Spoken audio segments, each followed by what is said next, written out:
సాధారణంగా సినిమాలో హీరో అంటే ఓ రేంజ్లో అంచనాలు ఉంటూ ఉంటాయి. హీరో లుక్స్ దగ్గర నుంచి మెయింటైన్ చేసే స్టైల్ వరకు కూడా ప్రతిదీ చాలా క్షుణ్ణంగా పరిశీలిస్తూ ఉంటారు. అలాంటి ఓ హీరోను డీగ్లామర్గా చూపించి ప్రేక్షకులను మెప్పించడం అనేది అంత ఈజీ కాదు. కానీ సుకుమార్ దానిని సాధ్యం చేసి చూపించాడు. స్టార్ హీరో క్యారెక్టర్కు శారీరక లోపం పెట్టి మాస్ను ఒప్పించాడు. రంగస్థలం మూవీలో రామ్ చరణ్కు చెవుడు ఉంటుంది. ఈ క్యారెక్టరైజేషన్ బాగానే వర్కౌట్ అయ్యింది.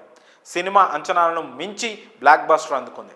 అలాగే పుష్పలో అల్లు అర్జున్కి ఓవైపు భుజం పైకి లేచున్నట్లు చూపించిన లోపం కూడా బాగా పేలింది. ఇలా కొంతమంది దర్శకులు హీరోల క్యారెక్టర్స్కు లోపాలు పెట్టి హిట్స్ కొట్టేస్తున్నారు.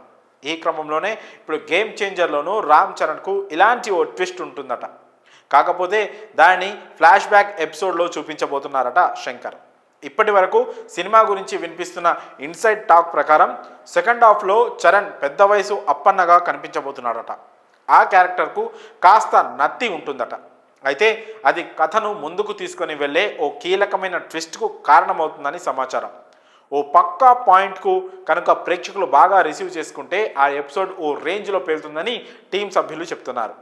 రంగస్థలం, త్రిపురాలకు మించి రామ్ చరణ్ ఈ సినిమాలో పర్ఫామ్ చేశారని టాక్. ఇలా టీజర్ తర్వాత వస్తున్న టాక్ అంతా కూడా సినిమా మీద డీసెంట్ హైప్ను క్రియేట్ చేస్తోంది. ఈ లెక్కన చూస్తుంటే జనవరి 10న మూవీ ఏదో విధ్వంసం చేయబోతుందని ఫ్యాన్స్ భావిస్తున్నారు. ఎందుకంటే చరణ్ సినిమా మీద అందరికీ ఆ రేంజ్లో అంచనాలు పెరిగిపోయాయి. టీజర్ కూడా ప్రేక్షకులను బాగానే మెప్పించింది.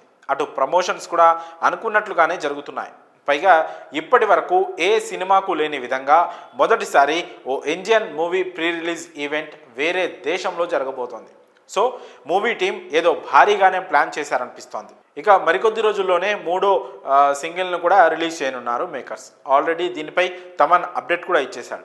ఈ స్వీట్ మెలోడీ సాంగ్ ఖచ్చితంగా చార్ట్ బస్టర్ అవుతుందని ఫ్యాన్స్ భావిస్తున్నారు.